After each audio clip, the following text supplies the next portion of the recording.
Seja bem-vindo à aula mestre da Escola Bíblica Dominical do Teologia 24 Horas. Que bom ter você por aqui! Preparamos este guia com base nos ensinamentos do pastor Francisco Miranda para ajudar você, professor, a planejar uma aula realmente marcante sobre um tema central da nossa fé, o Deus Filho. Olha só o nosso roteiro de hoje. A gente vai mergulhar fundo, hein? Primeiro vamos entender a fundo a identidade divina do Filho. Depois vamos ver por que ele é o centro de toda a Bíblia. Na sequência, a gente foca na sua missão redentora. E para fechar com chave de ouro, vamos dar umas dicas bem práticas para você ensinar tudo isso com muita clareza e segurança. Vamos lá?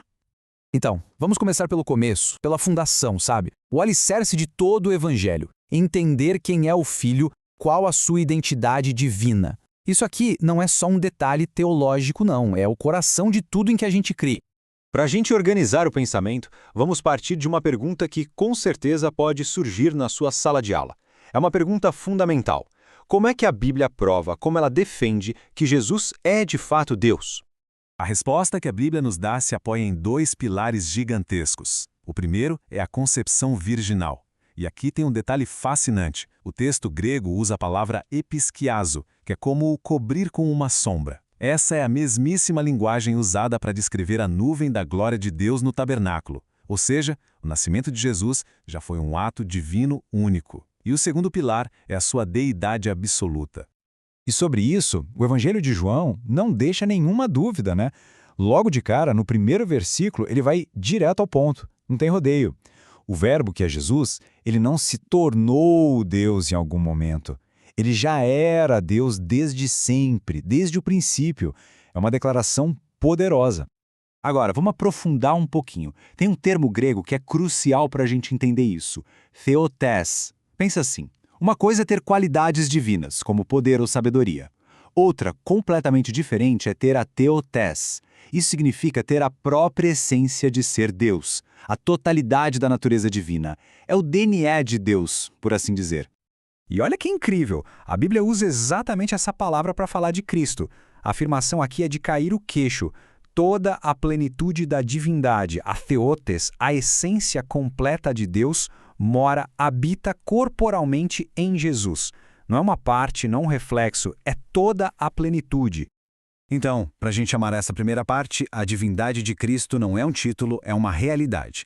Ela é confirmada de várias formas. Pelo seu nascimento milagroso, que garante sua humanidade perfeita e santa, pelo testemunho direto da Bíblia, que afirma sua essência divina, pela sua declaração de ser um com o Pai, e pelos seus próprios atributos, que só Deus tem, como a eternidade. Muito bem! Agora que estabelecemos essa base, vamos avançar. Vamos ver como Cristo não é apenas um assunto importante na Bíblia. Ele é o centro dela. E isso não é só uma teoria. Foi algo revelado de forma visual, num evento espetacular. Uma verdadeira teologia em forma de evento. E que evento é esse? A Transfiguração.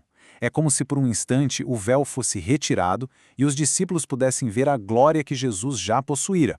A palavra grega aqui é metamorfoou. Não é uma mudança naquilo que ele era, mas a manifestação externa da sua glória interna, da sua essência divina.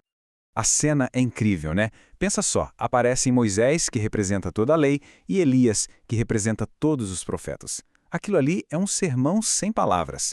A mensagem é clara, tanto a lei quanto os profetas estavam apontando para Cristo. Eles eram a preparação, a voz que anunciava, ele é o cumprimento, a palavra final.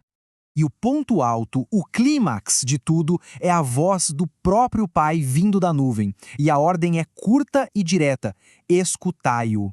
Isso é muito forte. É como se Deus estivesse dizendo: tudo que a lei e os profetas disseram foi importante, mas agora a autoridade final, a palavra definitiva, está nele. Ouçam o meu filho. Resumindo o que a Transfiguração nos ensina, toda a Escritura, do Gênesis ao Apocalipse, aponta para Cristo. Ele é a chave que abre o sentido de tudo.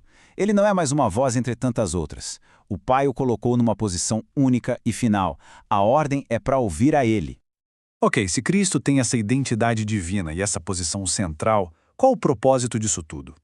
Isso nos leva diretamente à sua missão, uma missão única e fundamental: ser o nosso Redentor, o único mediador e salvador.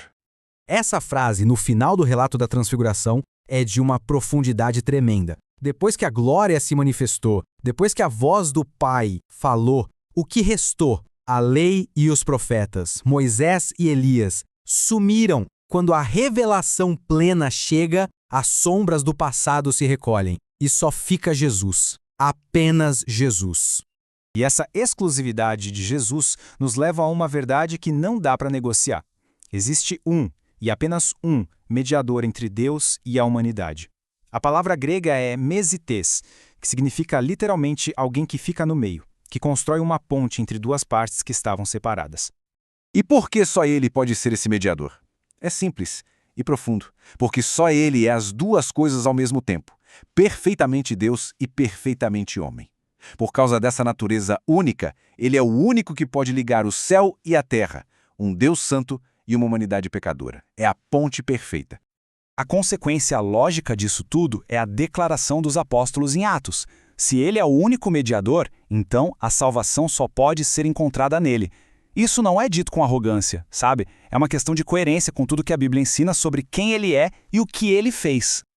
Vamos juntar as peças, então. Porque Cristo é a revelação final e suprema de Deus, a salvação é exclusiva nele, e porque a salvação é exclusiva nele, ele é o único mediador e o único nome que pode nos salvar. Percebe como uma verdade se encaixa na outra? É uma corrente lógica, bíblica e inevitável. Uau, é muita teologia boa, né? Mas a pergunta que fica é, como a gente pega toda essa riqueza e transforma numa aula clara, pastoral e que toca a vida dos nossos alunos? Como a gente torna isso prático?